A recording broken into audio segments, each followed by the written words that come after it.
What's up mga kalipad? So nandito tayo ngayon sa loob ni Sir Jun. Bibisitahin natin ngayon yung pauwi niya ng MacArthur. Take note 2 out of 2 MacArthur. Sir Jun. Ayun, kumusta kayo mga viewers ni Kalipad? Pala si Jun Gloria ng Jun Skyline Loft dito sa Commonwealth, Quezon City. Yeah. So sir, pwede tayong umakit sa loob mo. So yung kalipad, si Sir Jun, idol to. Tatagal ko nagkalapate ano sa yung record ni Sir Jun is siya lang ano. So yun mga kalipad, dito tayo sa taas ng loob ni Sir Jun. Ayan, nuhuli pa yung isa. Ayan. So tignan mo simple lang loob ni Sir Jun dito, pero maganda. At saka ang location niya napakaganda. Lalong-lalo na kung South Race. So sir, ito sir, ano to, session to? Bali ngayon, dito ko nilalagay, nire-ready yung mga pang South ko. So pang South. Meron na tayong tatlo na inakain, yung mga naka-red na rito. Ito mga hen ko yan. Sinama ko lang. Okay. So dito naman sir. Ito, norte. Ito naman yung norte, mga 8 lang. Kasi nga, marami ako mag-south eh. Okay. Ang binubuo ko ngayon na south, 20 birds. 20 birds. So yun mga kalipad Si Sir Jun, halos naglalaro lang o konti lang ang ibon na nililipad niya. Pero quality ang ibon niya. So isipin mo, naka-MacArthur siya ng 2. So kinarga niya is 2 rin ang paklak niya. So salute ako kay Sir Jun, idol. Natsyempohan. Natsyempohan lang. So ito naman sir, ano naman to? Ito yung hiwalayan ko rin pag halimbawa hindi ko ginagamit. Ngayon ang nilagay ko rito mga barako naman. Barako naman siya. So ito pa yung hindi ko pa nagagamit. Tapos may mga bago akong pinapagulang. So ito sir, ibig sabihin mga breeder section na to. So dito ko breeder lang section. nilalagay. So ito naman sir. Actually, itong loft ko walang permanent. Wala siya permanent. Basta kung saan mo lang gusto ikulong, doon sila ikukulong. Ganun lang yan nangyayari. Oo. Ngayon naman, nakalagay dito mga pairing-pairing na kasi nga breeding season niya. Oo. Pag naglalaro talaga ako, pag naturuan ko na rito, kasi dito ko sila nilalagay pag tinuturuan pa lang. Pag umiidad, di ba nagpaparisa na? Oo. So, dinilipat ko naman dito. So dinidivide mo sila sir? Hindi na ako nagagano dahil kulang nga yung Espasyo ng...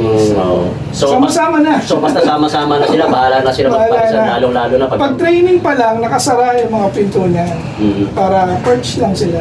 Huwag masyado. Pero pag yun na magde-derby na, sinisimula ko ng buksan para kung sino yung magpapalo. Tsaka usually sir, kasi pagka malapit na derby kasi natin yung age nila, nasa stage na sila ng mga may naglalagli na. Yung iba nagbibinata na kasi. Pag napigilan, minsan hindi na umuwi. Siguro namamari sa iba. Oo, siguro parang ako kasi parang ang theory ko rin kasi sir, pagkakaintindi ko rin dyan parang minsan din kasi parang tao yan na parang pag may nagustuhan ka tapos nawala, parang nagtatampo ka di ba? Tapos at saka take note, parang palagi mo siyang gustong makita palagi. Siguro. Kaya nga So sir, pwede ba natin makita yung paklak natin ng MacArthur? Sige. Kahiwalay sila kasi nung patapos na yung karera, talagang wipe out ibon ko. So from 22 yata yun, sa mga 20 ako nagsimula. Ito yung third place. Pinangalanan ko na siya ngayong Layla Mac. Layla Mac. Bakit Layla Mac sir? Sinunod ko lang sa pangalan na Regis. Okay. Layla tapos MacArthur. Sir, pwede bang palawan? Ang gandang ibon tapos ang gaamo, mga kalipad. Kasi napagod na yan. Si Layla Mac. Kaya nasa kabila naman yung tatak niya ng page. So mga kalipad, ang gandang ibon. Pag nahipo nyo, napakagang niya. Pero ang katawan, grabe ang ganda. Kaya pala ang bilis nito. Napakaganda ng katawan. Tapos take note, hen pa siya. Hen pa siya, no? Ang gandang ibon. May pares sila nung nilaban na. Nung nilaban. Kasi nga, natural lang ako. Okay. So gandang ibon. So sir, yung ano naman natin, yung isa 13th place natin ng MacArthur. Nakatibay. So marako siya. Malamang marako yan. Yan naman. Kasi nga nung naubos na, pinaghiwalay ko ng bahay. Wala nangyari nun, solo lang sila rito, solo lang dito. Ewan ko kung nakadagdag ng motivation mo. Parang, oo, pwede yun, sir. Kasi kasi parang sila lang, nakakabulabog eh. Walang nabubulabog sa Ito kanila. naman yung 13th natin. Mga kalipad, ito naman yung 13th place ng MacArthur ni Sir Jun, Gloria. So, hen din to, black check. So, iisahi po, sir. Ang gagaang nila, no? Ang gaganda ng mga weight nila. Napagod. Kumbaga, parang sa long distance talaga is, yung lipad talaga nila, parang mabibilis. Kasi nga, ang gaang talaga, mga kalipad, pag nahipo nyo. Bukod sa napakaganda ng katawan, ang gagaang. So, ayan, no? Kung mapanood mo nga yung huli kong vlog dyan, grabe, hindi ko akala uuwi pa yan. Ganun. Oo, siya lang yung alam ko. So, sir, nga pala, ano nga pala ang history niya sa race niya sa LHPC, yung global na third place mo na MacArthur? Bali, clock yan ang first lap. Second lap, smash kami. Isa lang nagpa-clock nun eh. Tapos, nasuspindi nga yung ano namin, di ba? 4 na club yun eh. So, tanggal yung third, fourth. Tapos, balik kami, Matnog. Matnog. Oh, karga uli sila. So, parang sa MM din, sir. Oo, kasi nga, Di ba sila yung mga kasama. nag-ismas tayo ng TV Albay, di ba? Sa inyo naman, TV. Kami Oo, kasi TV. ng Pasakaw kami. Pasakaw. Doon naubos yan. Tapos doon na uli na stop yung race. 2 linggo. O, 2 linggo yun, ito yung ibon. So, pagkatapos Nung resume, Matnog agad. So, from Pasakaw, Matnog, ganun kalayo yung... So, ano ang resulta niya nung Matnog? Naku, cut off yan. Cut off siya ng Matnog. So, ito sino ba? namang black check natin. Ito, Daybird ng Matnog. Ito ba kanina? Daybird din. Morning, afternoon, cut off. Afternoon, so cut Ang off. pakla ko ng 2. Tatlong PHC ko, bali, na banded ng MacArthur. Tatlo sila umuwi nung ng Matnog. Since clock yung isa na yun, kinarga ko pa ng Katbalogan, ay Kalbayon, wala pa ng Katbalogan. Tapos iniwan ko na to.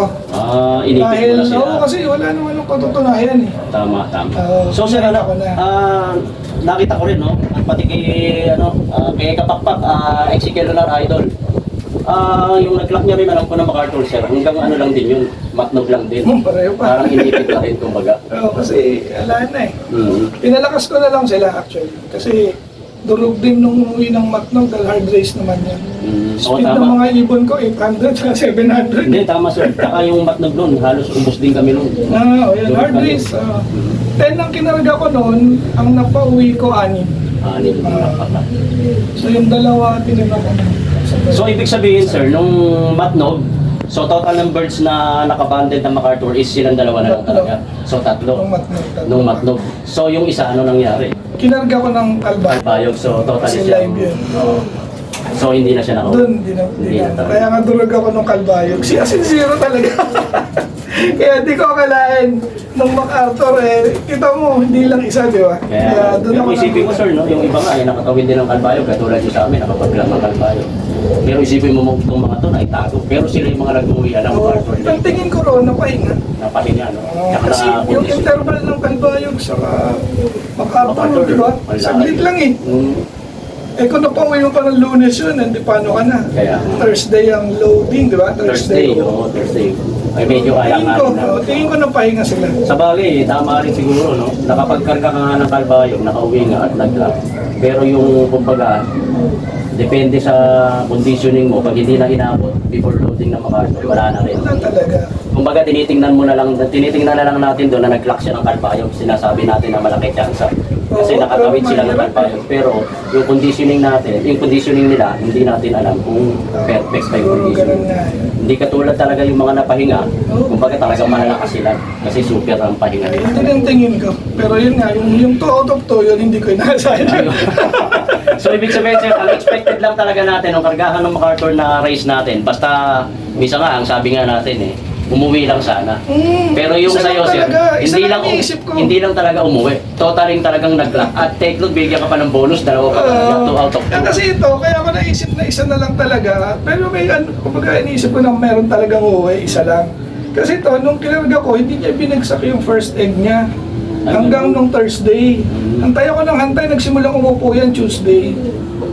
Tapos nung loading na, hindi pa rin, tapos bukong-buka yung sipit-sipitan kasi mawawala na doon. Oo, kasi alam natin mahihirapan, may dala-dala dahil siya. yun ang ano natin Mas maganda sana, mas maibugan niya, mapapahinga pa sa Oo, traffic. okay lang.